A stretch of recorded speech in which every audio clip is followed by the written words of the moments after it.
We'll start with this session on modern versions of Don Quixote with Subhro Bandopadhyay, Oscar Pujol, and myself, Guillermo Rodríguez.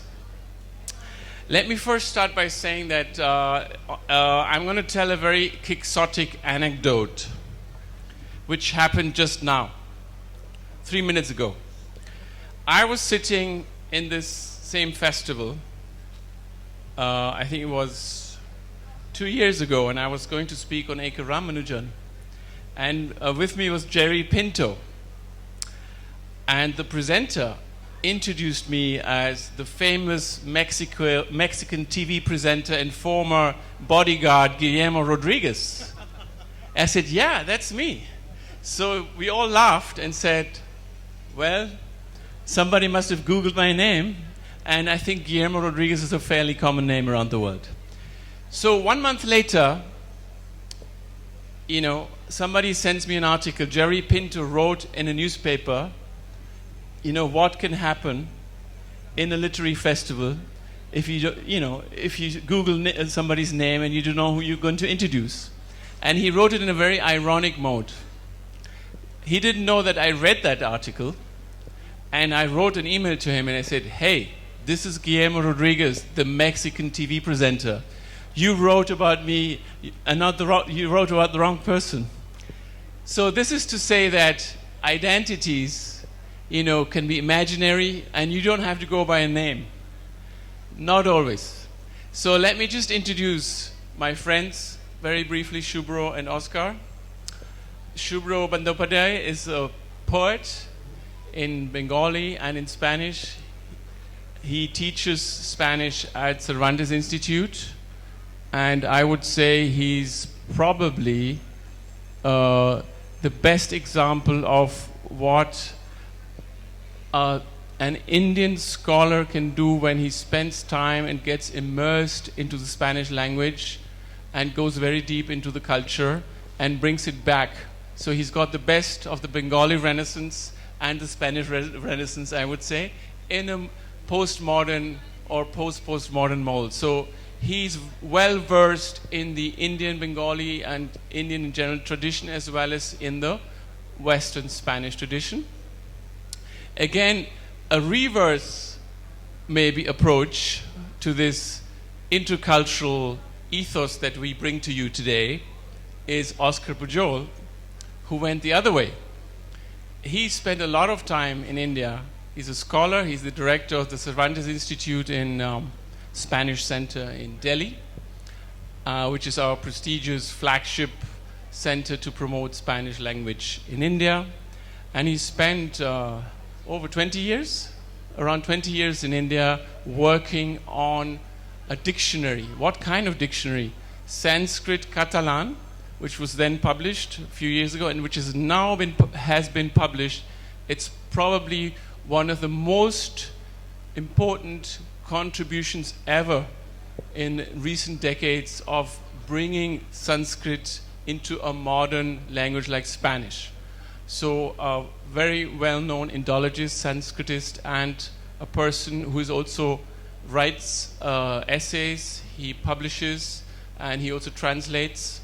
So he made the journey the other way. He went to India and brought Indian wisdom to Spain, and he ended up working at the Cervantes Institute in Delhi. Yeah. No, he wants to introduce me. You can do that. I have the pleasure of being the director of the India House in Spain, which promotes Indian culture in Spain. And so it's like the reverse center of what they're doing in Delhi. And I spent most of the 90s in South India working on the modern Indian poet, essay writer, anthropologist, and translator A.K. Ramanujan. Okay, here we go. So let me introduce the topic, because first of all, we need to know what we mean by versions and what is Don Quixote to us. It's always said that it's probably the first modern novel in world literature, and we want to know why and what this means and how universal the story is. And I say purposely story, because we can talk about text and tradition. So if you can bear a little bit of theory in the beginning, because I'm a literary theorist also, I will bring in a little bit of literary theory into the discussion, and then we make it more descriptive. My friend Subhro will introduce to you a descriptive summary of Don Quixote. As you know, there are 2 books, part 1, part 2, which will make it easier for us then to refer to it. Okay, with those of you who might know some of the stories. And then we go into universality, as why is it universal, why is it such a treasure, and how far it has gone in so many other genres. And we take it from there. Just to give you an idea of what Quixote, Don Quixote de la Mancha, means to us. It's part of the Spanish ethos, and it's become universal. I want to make not a comparison, but I want to bring in my dear intellectual guru A.K. Ramanujan, who said, referring to the Mahabharata, that no Hindu ever reads the Mahabharata for the first time. Nobody just sits down and says, okay, I'm going to read the Mahabharata. How many of you have read the Mahabharata, the entire Mahabharata? Difficult. How many have read the Bible? Very difficult. Many people, if you were in Spain now, I would ask him, how many of you have read Don Quixote? Maybe few would raise their hands, but a lot of them would know many stories from Don Quixote. And the stories. It's a good story. It's a very, very interesting, and there are many stories within the story. What I mean to bring into the discussion is the dichotomy between text and a tradition. Just like you have a text, you may refer to your epics, Ramayana or Mahabharata, but then you have the whole tradition around it.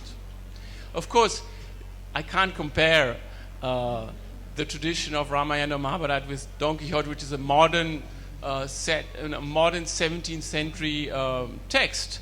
But you will probably know that Don Quixote would not have been possible without it referring to a whole long previous tradition. What is the previous tradition it's referring to? The medieval knighthoods, the heroes, justice, the heroes that were fighting like archetypes for noble truth, for justice, for love, for purity, all these things that were static, that were possible to believe in a society, Middle Ages, where you had what? You were looking after, you were interpreting everything in terms of epic, epic goodwill, epic, what you call, if you want, the heroic. You know, heroic is one of the important rasas you have in Indian tradition as well. Veera, no? Heroic. So we're talking about Veera, heroic archetype. You know, in Kathakali you have archetypes. You know, justice and then moral issues. Moral issues, very important. So you have this whole previous tradition of knighthood, of not romantic love, shouldn't use that word, of what those noble truths and the noble values stood for. And here comes somebody along, Cervantes, who, referring to all these traditions, plays with them in a very interesting way, in a very novel way. Novel way. Novel means new. Nouvelle. It's a French word, novel. New. But why is it new? And here I'm going to bring in, again, if you can bear with me for 2 minutes, a very interesting, it's not a theory, it's a systematic way of analyzing Indian literatures, which Ramanujan, A.K. Ramanujan, who passed away in 1993, as you know, he was a South Indian scholar who lived in Chicago, brought in an essay called When Mirrors Are Windows, Reflexivity in Indian Literary Traditions. What is reflexivity? And he said there are 3 types of ways in which texts can refer to each other, and which is very, very symptomatic, or which defines Indian literature. And I'm going to try to apply this to what we're going to discuss here and to Don Quixote. First type of ways in which one text can relate to another, because that's what he says. Ramanujan basically says that Indian literary traditions, and I can say this can be applied to any other literary tradition. A, it can be responsive. What does responsive mean? One text A, responds to B in a way that defines A and B. So, you have a text, like Don Quixote, refers to or responds to, is a reaction to or responds to all the epics and the previous epics, the knights and so on. It's one way of referring to another tradition. It can be also within the same time period, okay? I can write a text, a novel referring to another text, but I just respond to it. That's one way. The second way a text can relate to another is reflexive. It's a reflexive way. That means one text A, reflects on B and relates to itself and to it indirectly or directly. So there's a bit of a relationship between the texts, not just one way. A and B, responsive is I just respond. It's static. Reflexive is I may respond to that and the other one will also respond to that text. But the third way a text can refer to another is to be self-reflexive. Now this is very interesting, where a text reflects on itself or on its kind. What does that mean? And that's very, very important, because you have the same feature in Indian literary traditions. Why is Don Quixote so special? It has all these types of reflexivity, and it is conscious, self-conscious, and especially because there was one part, book 1 and book 2, and Subhro will explain what happened when book 2 was already published, and the tradition started there. That's why it's more than a text. It became part of the tradition, and it's self-conscious. So the characters and the narrative self, the person who's narrating, who's also a mask, he uses the mask, is in fact referring to its own making, the own creator. So that makes it self-reflexive. And you will get that in many, many other novels after Don Quixote. And this is one of the things, for example, that Salman Rushdie loves. He loves that idea, how Cervantes played with its own text and with its own work. So that's, the self-consciousness you bring in, but in a very, very creative way. How the text reflects on itself. And it's not only the story within the story within the story, which you have in India, which is typical, but it's done in a very interesting way to be self-reflexive. So you can bring in psychology and so many other things which happened for the first time. It was a huge contribution. Okay, I will almost stop here because he will introduce now a little bit about Don Quixote Part 1, Part 2, and then we come to the modern adaptations, versions, translations of Don Quixote. We will also bring in a little bit of comparison the way we relate to Shakespearean tradition, Shakespeare. Okay, Subhro? All right. Thank you. Well, I must talk about Don Quixote as he mentioned the descriptive part. But I would not limit myself to the descriptive part. I would go to the essence of the theory that Guillermo started of the version. If you read Don Quixote Part 1, you would find that that novel was not written by Miguel de Cervantes. It was written there. He collected the manuscript from Toledo, from the royal court, and it is written by some Bene Gelli. Say that again, the name? Bene Gelli. It's Arabic. Some Arabic scholar who wrote that novel. Anyway, so in the first part, with that introduction, we start the labyrinth of Don Quixote. In the first part, the first part is very much popular, and that is like whatever happens in Quixote, whatever Don Quixote, an old knight with his with an old horse who tries to conquer the Iberian Peninsula, to roam around, he finds, whatever he finds it like he has false interpretations of everything. Like he finds windmills as his own enemies, but they find them as gigantic demons. But when he gets closer, he finds it they are only windmills. They are nothing. And so on. It goes on like that. And this particular book has a very important issue in that, because it was published in 1605 in Madrid, and later on, much later, in 1612, the second volume was published. In between, this book, the first part, was immensely popular. It was so popular that it has many plagiarized versions. Many people wrote a Don Quixote in their own names, and they in between 1605 and 1612.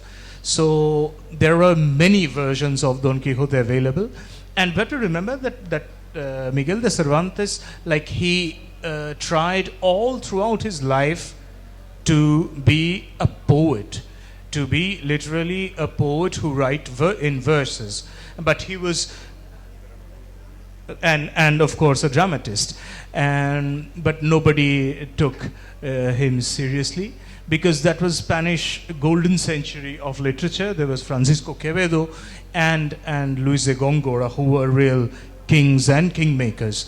They didn't really take him seriously, and he suddenly come up with a new form to become to mock everything that was happening around. And that's why it was born, as Milan Kundera says, as the laughter of God. The modern novel was born as the laughter of God. It's all the entire adventure of Quixote is a mockery that was happening around him in that point of time. But interestingly, between the first and the second part, there were plagiarized versions, and people were talking about him. And there was a second part that came before the original second part as well. So you can imagine how popular he became, and he became a legendary figure. And in one of his in the novel, he says one day this text would be translated. He was dreaming of getting different versions of that book as well. Now I'll pass the word again to Guillermo.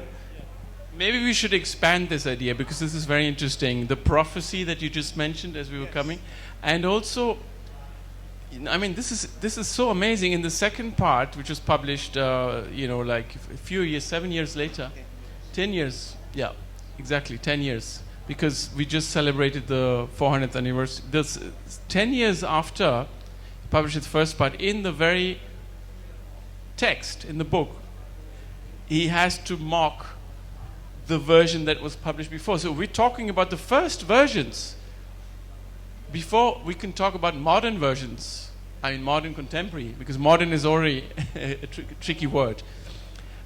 In part two, he actually has to refer to that. He has to say, somebody said to me that the character says, there's a Don Quixote part 2 has been published. I said, oh, okay, how is that possible? Yeah. So we want Oscar to comment on that. No, now you imagine that you write a book that becomes immensely popular all over the world. I mean, the British, where it was first translated into English, it went even to the Americas, only 1 year after the publication of Don Quixote, and people were dressed as Don Quixote and Sancho in places like Peru, in Lima, less than 1 year after the publication. So you imagine, you write a book, it becomes immensely popular, and then you go on, and in the meantime, somebody writes another version, claiming that this is a better version. No?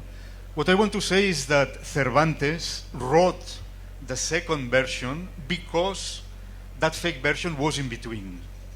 Otherwise, perhaps he would have never written the second version.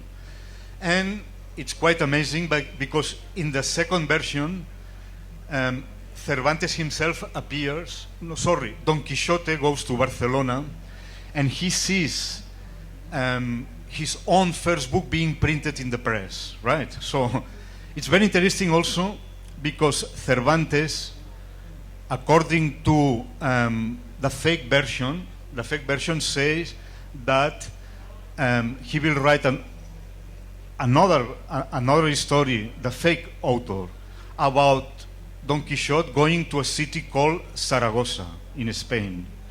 And then Cervantes, when he wrote his own second version, said, okay, since the plagiarist said that Don Quixote will be going to Saragossa, now he will go to Barcelona instead of Saragossa. And he changed the whole setting. But the first Don Quixote and the second Don Quixote in the book are very different persons. It's the same one, it's the same character. But as they said, in the first one, he has this kind of craziness for too much reading, and he sees a windmill and he thinks he's a giant. He is very famous. He keeps all the time hallucinating. But the very interesting thing is that in the second version, Don Quixote is already a famous man. And in the second version, he never hallucinates.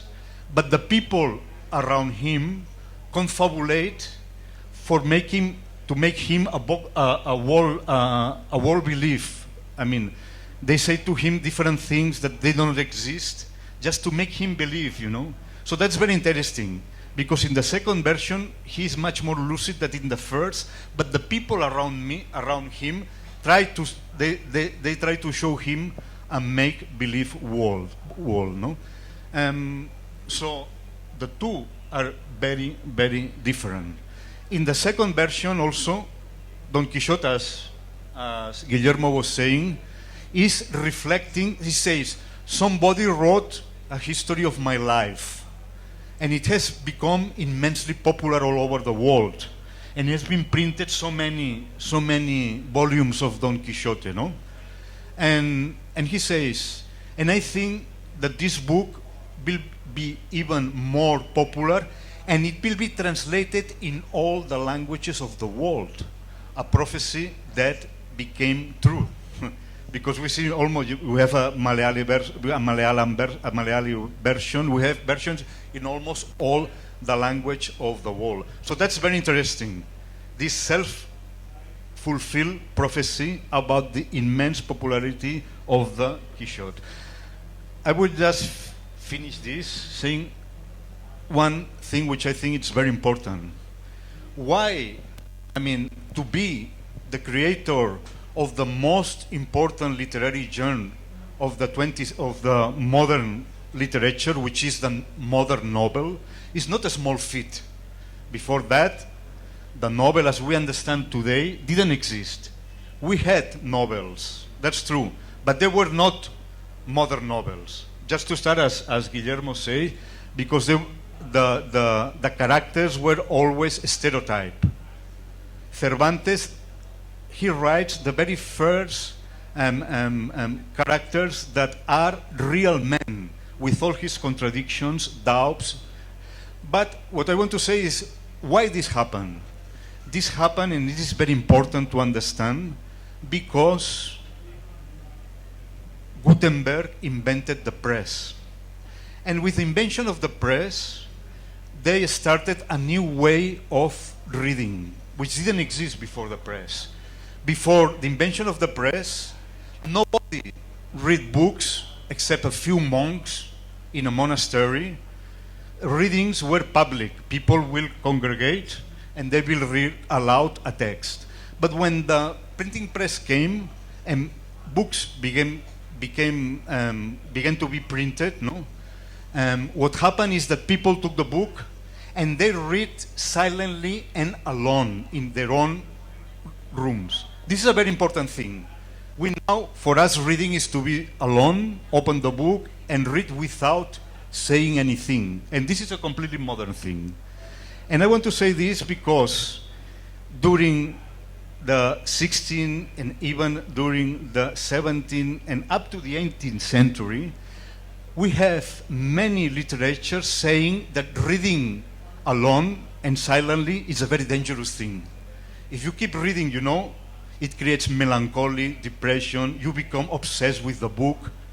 So what I want to say, and that is very interesting to me, you know, is that Don Quixote is a precursor or a pioneer of the man who, in his solitude, becomes obsessed with a strange artifact which is called the printed book, which didn't exist.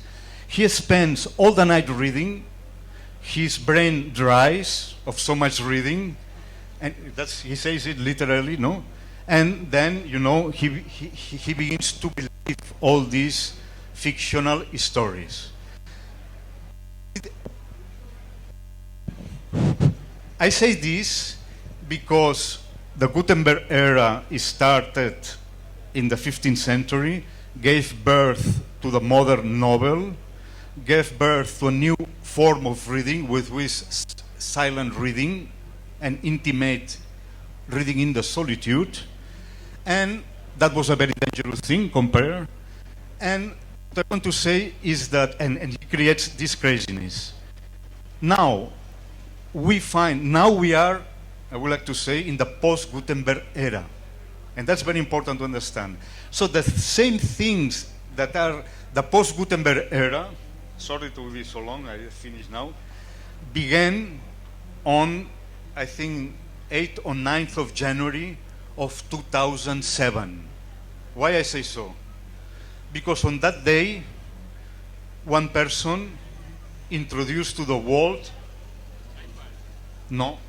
this thing, the smartphone. Steve Jobs presented the smartphone in his Apple, and this has changed completely our habits of reading. Now, and I finish and get back to you. What I want to say is that what we are saying today about the dangers of the smartphone was said after the invention of the press about the dangers of reading in solitude. And it is very interesting.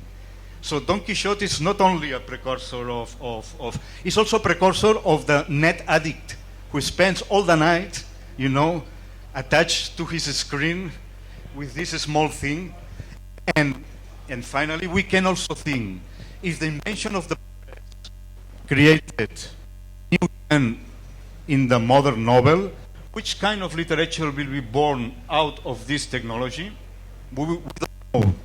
It won't end with reading. But it's very interesting to see how, on the beginning of the Gutenberg era, this happens, and now we are in a completely different era. So, Don Quixote has an amazing quantity of things that are not only modern, but even ultra-modern. And that, I think, is very important. Thank you so much for introducing us to Cervantes the Prophet, which is indeed an interesting approach. Let us now give a few examples. Okay, going through the points of discussion, I very briefly sketched out roughly. There are four types of what we can call a version. You know, because as you have heard, you know, even the making of Don Quixote is already a version of a version. So from the very beginning, that's why I think the title of this talk is very apt. So I was very happy when I read modern versions of Don Quixote.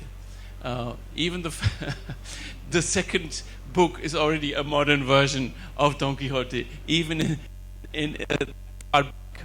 So I have classified four maybe categories. One is a translation, a linguistic translation.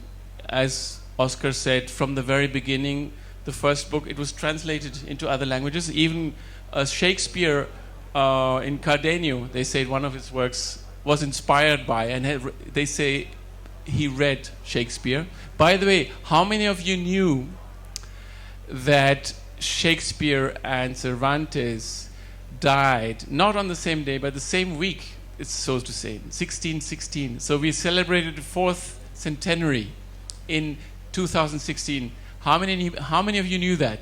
So whereas Shakespeare was promoted all over the world in 1616, we tried very humbly to contribute to the celebration of his 400th, death anniversary by creating an interpretation of Don Quixote in Katakali, which was presented here last year. I come back to that. So the first is a linguistic translation.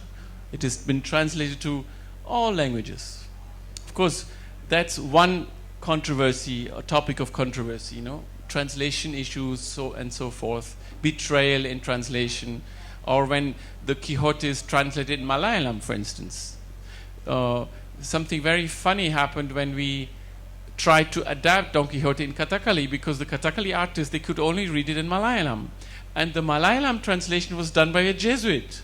And the language he uses is very much influenced by Christianity. So the entire final piece, when Quijano dies, Quijano is the human Quijano, Alonso Quijano dies, is interpreted from the point of view of spirituality in the Christian interpretation of this Jesuit father. And when the Hindu Kathakali actors read the text, they brought it into their own tradition and interpreted the death of Quijano as moksham. Moksham, liberation. Finally, he gets illuminated and he understands, oh, all the things I've read, everything I've read is wrong. But not in a negative sense, in a positive sense. Very interesting. So translation can give way to a lot of, not, I wouldn't say misinterpretation, but enriching the way we see a text. So one is linguistic, and I'm sure there are so many other stories of how the way the work has been read in French, in, of course, very similar languages, it's easier, but I don't know, in Swedish or Japanese, there are translation, linguistic translation. It's also a version. A translation is already a version. Second is genre. If you go across genre, there have been adaptations in opera, in theater, in films, in that's how a story travels also. You know that very well, how your stories have traveled from an oral tradition. You have made plays, theater plays, you bring it into Bollywood and so on. So the oral tradition is very much there, and you can do it by way of films, of cartoon, and that's also how the story travels. A lot of children have read the cartoon version. It's a different genre, or an opera, or there are so many Broadway, and so on. So adaptations in different genre. Another way the story travels, the third one, is by adaptations. And he has made a list, Subhro, of a very long list of authors, even right after Don Quixote, but some are very notorious, very famous, noted writers like Flaubert or Kafka. You know how other writers have been inspired by Don Quixote. He'll give a few examples. But the fourth one, very interesting one, which brings in another angle to our discussion, is linguistic modernization. What do I mean by that? You know that Don Quixote, it was written 400 years ago. So interestingly, the Spanish Castilian language has, so say linguists, not changed too much in the last 400 years, less than English. But contemporary readers find it a challenge. We've become very lazy. Nobody wants to read the Quixote, first of all, because nobody is reading nowadays, but because it's also a bit of a challenge to read a text written in that style of 400 years ago. So, for example, to counter from commercial point of view, some say out of commercial interest, some publishing houses commissioned, and there's a famous modern version, if you want, or adaptation into Spanish contemporary Castellano by Andrés Trapiello in 2015, a very controversial version of Don Quixote was published to celebrate his 400th death anniversary, and critics said, oh, but you're destroying the language, the original language. And the publisher said, yeah, but who's going to read this? I want to make it contemporary. So I have made I took, some effort, and I took license to change a few things, and I brought it into fresh, present day Spanish. So there are pros and cons to that. People said nobody else will read, this will help keep the tradition alive, and people will continue reading it. So here's another controversy. But our Orthodox Academy and critics said you can't do that. Now the British don't have that problem with Shakespeare. They just play around with Shakespeare all the time, they adapt, they do this and that, but we are very orthodox about this. So there's another interesting way of looking at versions, because is a text supposed to be static? Now looking at the text, right, from a linguistic point of view, that very same text, should we read, would you give your child the chance to read Don Quixote, depending on the age group, but an adult, as a child, I would give him or her just a comic book. Why not? Get introduced. I've shown my kids Don Quixote in a cartoon or a film. I love to watch Don Quixote. It's very iconic, because Don Quixote is very iconic. So there are many ways we can discuss this, and I'm going to ask Subhro now to give us a few, because you might be familiar with some of these versions, and some of you may not even know they've been inspired, but you might have heard of this very recent one, and we want to discuss Salman Rushdie towards the end. This is Salman Rushdie's Quixote. Did you know he's published this? This is his last novel, Don Quixote, published this year. Okay, Subhro, give us a few titles and authors who have written modern versions or adaptations of Don Quixote. No, well, I'll first talk about a very, Guillermo just talked about the Orthodox Spanish Academy, but the Chilean Academy of Languages is not that orthodox. In 2017, they made an official version of Don Quixote in Chilean Spanish, contemporary Chilean Spanish, which is very, very different from the Spanish spoken today. And it's a group of academics who prepared the version, and it was published by the Chilean Academy of Languages. Well, then I would go back to the beginning of the modern period, maybe 1914. 1914, there was a version of a Spanish writer, philosopher, Miguel de Unamuno. He wrote a life, normally in English translation it's called Our Lord Don Quixote. In Spanish, it's Vida de Don Quixote y Sancho. That means the life of Don Quixote and Sancho. But the version that personally, as a reader, that really attracted me is a version, not a version. I must call it a subversion of Don Quixote, made by Borges. Borges wrote a story called Pierre Menard, author of Don Quixote, autor de Don Quixote. And here in that story, he rewrites Quixote, he finds a better version, and he claims that Pierre Menard is the true writer of Don Quixote, and he wrote it far better than Cervantes himself. And like Borges was a devotee to Cervantes all through his life. And after that, many other versions came out, even like I must talk about one more book here from another country, from a Czech writer, Milan Kundera. I mentioned him before. He, in his book, The Art of the Novel, where he discusses the history of a Western novel, taking the perspective of European novel, he says there's only one human being or God to be worshipped if you want to be a novelist, and that is Miguel de Cervantes. And he keeps on talking about Miguel de Cervantes as a creator of the modern novel, not only as a writer of a common man's story, but also a writer of psychoanalysis and many other layers of European novel that was created practically by Miguel de Cervantes. and that's a whole book of non-fiction written by Milan Kundera. Then Salman Rushdie's love affair with Quixote is a long one. He wrote in 1995 in Moose La Sai the central themes of the world being remade and reinterpreted. It always draws an inspiration from Cervantes' work, like the way he reworks around the setting of the novel and setting of the world that is highly inspired by Cervantes. And then I'll come to Paul Auster.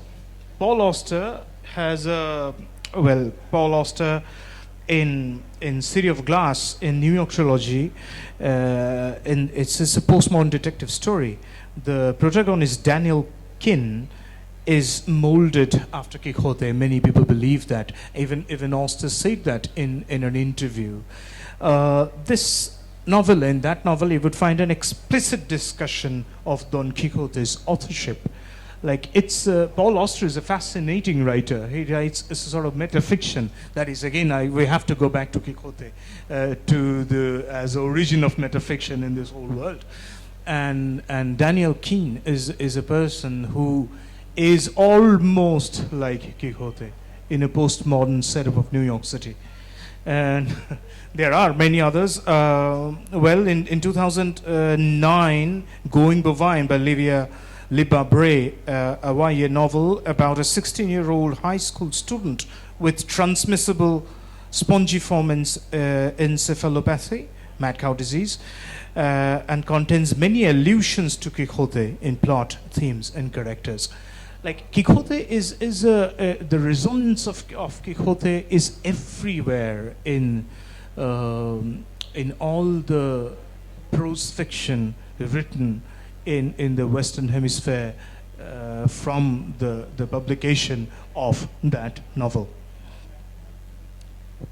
And now coming back to Salman Rushdie, since he's mentioned that, and this, it might have been a commercial strategy to call Salman Rushdie's latest novel Quixote, and he writes it in the French way because, as you know, it's also an opera. Quixote. He spells it Quichotte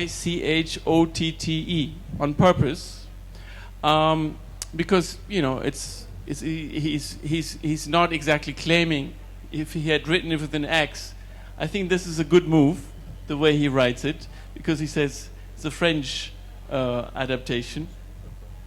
Yeah. It's the long listed for the Booker Prize.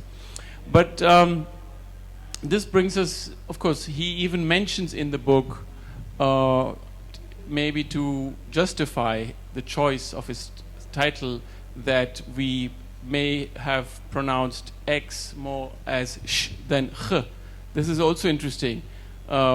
When we had to prepare the work of Don Quixote, we say Don Quixote, but we don't know exactly how was it, as a linguist, how was it pronounced then? Quixote, Quixote, he'll come to that. You can discuss it. But when we tried to bring out the Kathakali version of Don Quixote, we didn't use QU. We spelled it on purpose, K-I, and then the J, because in Malayalam, Quijo, they have Ch, they can say Quixote. And it was interesting how the actor was able to say Quixote, Quixote. I don't know if you saw the play last year. Very interesting. But very briefly, before we come to this modern Kathakali adaptation of Don Quixote, which was presented here last year because Sachidanand insisted that I also mention it. What is Salman Rushdie obsessed with? And what comes up in all his novels? There are a number of things. One is, of course, satire. How he mocks. He wants to, satire, I think that he has got from, yes, from Cervantes. Also the way he's consistently, in all of his novels, he's obsessed with the idea of the author and the creation, the creator and the creation somehow getting back and hitting back at the creator, or relating to the author, the creator, like in Pinocchio. So the way you relate with your body of work and how the work, you have that in Fury, for instance, in the novel Fury, how the Furies might hit back at you. The other aspect I see is how he relates to pulp fiction and trash TV and all of that in a way, or somehow emulating the way Cervantes, kind of looked down on all that other tradition of the knights, and because that was the pulp fiction of those days, the stories that somehow were superficial and were just archetypes. So Salman Rushdie all the time refers to, television, pulp fiction, and all the trash you can find in popular media and so on. He does that consistently, not with success all the time. And the way he uses irony, it becomes very, very repetitive. I'm not too fond of his latest book, but I think in Moore's Last Sigh he managed to do something much more brilliant, which refers to the Spanish tradition.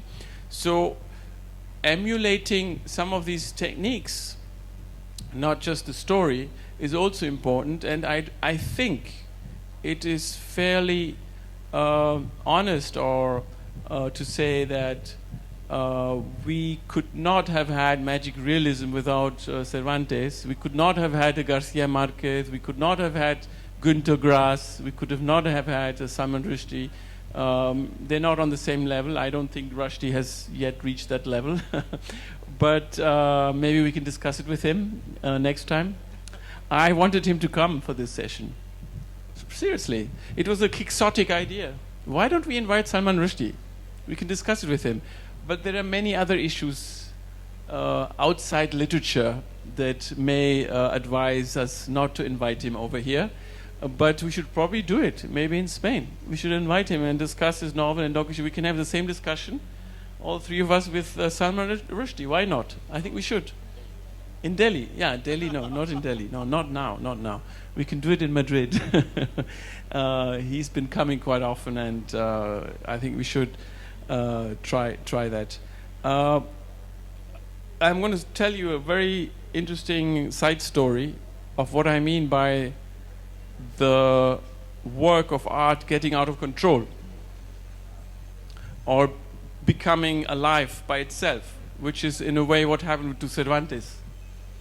He created the first part, and then it's just suddenly he created something. He created these characters, Sancho Panza and Quijano, Don Quixote, who became real outside the work of art and started to grow into something much bigger and went in many different directions. In 2001, I attended one of Salman Rushdie's first public talks after a long time. And this was in Chicago, at Chicago Public Library, 2001, September the 9th. 9th September 2001. And he was reading out of his novel Fury. And in the novel Fury, which is very much about that idea of the work of art kind of getting out of control. Yeah, the doll maker and all of that.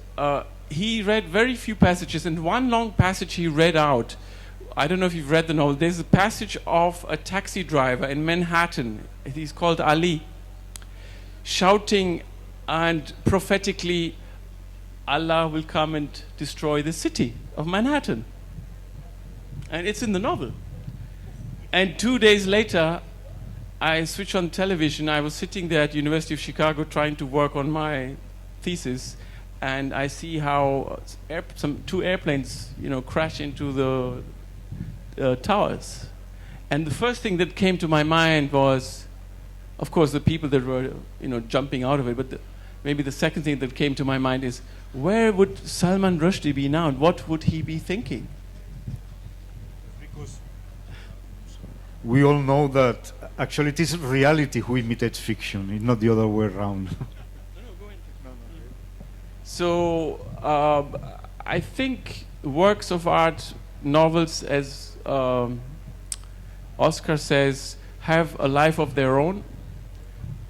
We may, or we wish to think that Don Quixote de la Mancha is more than a text, and it is definitely more than a text, to come back to the beginning of our discussion. And now we will open the floor to the other side. Okay, Oscar?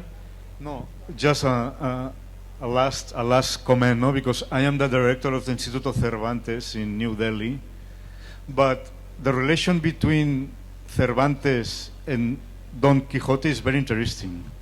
I mean, nobody knows Cervantes, right?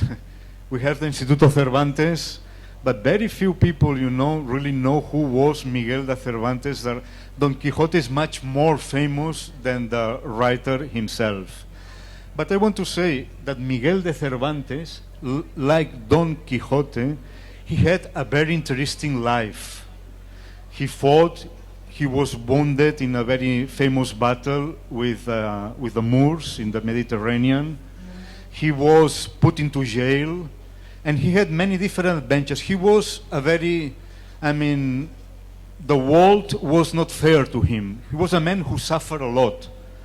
He didn't, even if his book was a success, he never profited from the commercial benefit, and he died in complete poverty.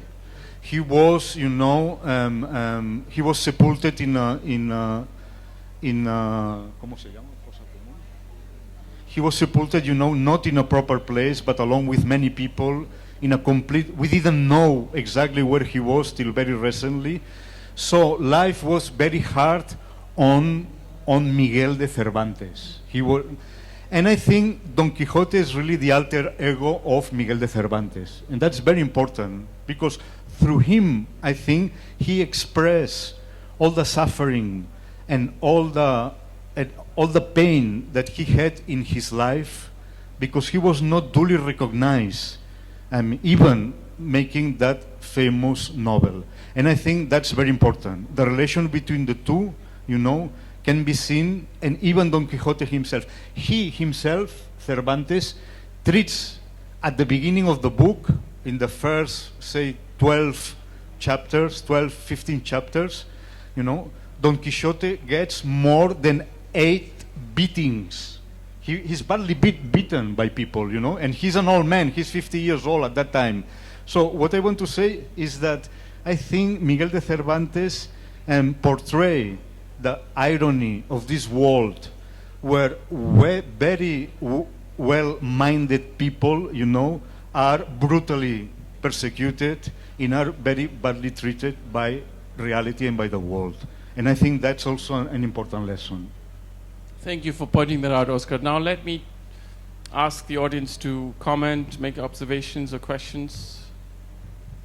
Would you pose some questions, please?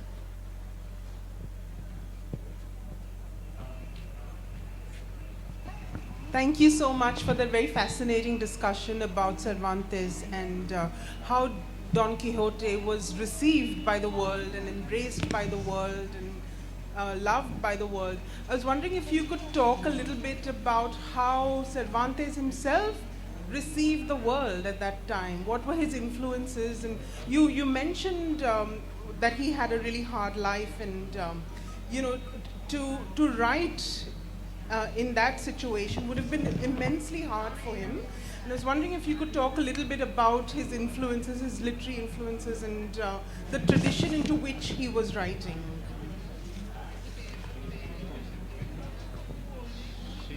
Well, I think you have two questions there. One about how the world was treating Cervantes, and another one about his influences, no? Literary influences. Well, as Subhro said, it was the golden period of the Spanish literature. Of course, Italian literature was very important and was also a reference at that time. Before the French were the Italians, and he took a lot from the Italians. And as I said, he wanted to be a great dramaturg, writer, because at that time, writing novels didn't give you much money. But writing theater plays gave you a lot of money, because they were presented in public and people would pay. Like Lope de Vega, who was a contemporary, was very rich. So influences are there from all the Golden Age and from the Italians especially, And all, sorry? I'm not able. What about the influences from Empire, the Spanish Empire? The literary influences from other parts of the world, not just... Of the Spanish Empire? Yeah, is there anything that's written about how Empire would have influenced Cervantes? Well, you know, one of his wishes, he fought into that battle, right? The Battle of Lepanto, and he was wounded.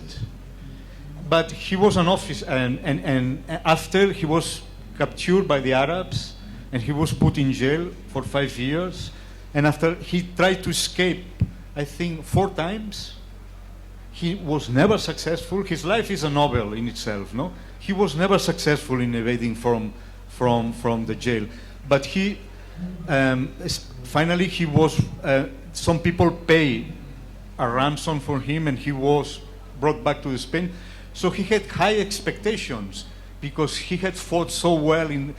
He wanted, you know, actually to be to get a good position in the Spanish administration, and he never got. And it was his great dream was to be posted in America.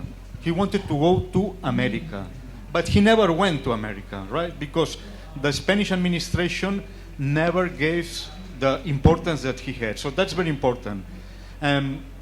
You also understand that one of the biggest influences also, Cervantes was writing against the night novel, which was, as he said, a kind of pulp fiction. He wanted to mock, to deride this kind of literature. This kind of literature was immensely popular. That was one of the first cultural industries that the world had, because they printed, you know, thousands and thousands of copies of all kind of it was almost, and that was also exported to America. Many regions of America have names like California. California is the name of one mythical island in one of those night novels of the Patagonia, for instance, in South. That was also because people would travel to America with all these kind of books. So, you see, I think Cervantes, in a sense, it's not that he mocked the Spanish Empire, but he was ironical enough to understand the limitations of the colonial enterprise, right? So another topic, comment, question, please. Is there? Yes, please.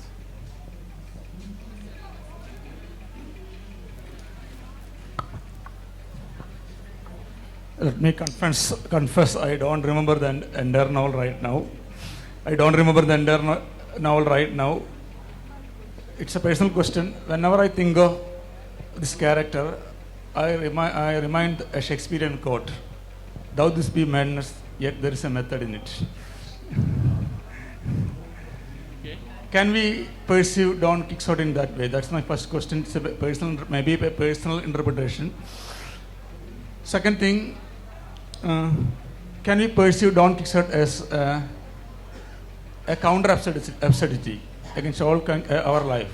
A counter, sorry, can you say that again? A counter absurdity of life. Counter absurdity. Nice, your turn. You were a literary theorist. Well, for me, it is from the beginning. The entire novel is an absurd one. So, from the point of view of taking those pulp fictions into account and mocking them in itself, it is an act of subversion. So, it is an act of counter absurdity. Am I clear? Thank you. Yeah. Thank you for your crisp reply. But you can discuss it also after the session. We're short of time, so any other comment by the audience? Is there any writer here who may want to comment on the experience of reading or reading stories of Don Quixote? Maybe the Spanish writers I see over there want to comment something from their perspective, from a creative perspective. You cannot jump off Don Quixote just as you can't jump off your own shadow. So it's part of all of us. Anybody? Yes, Ruben. Why not?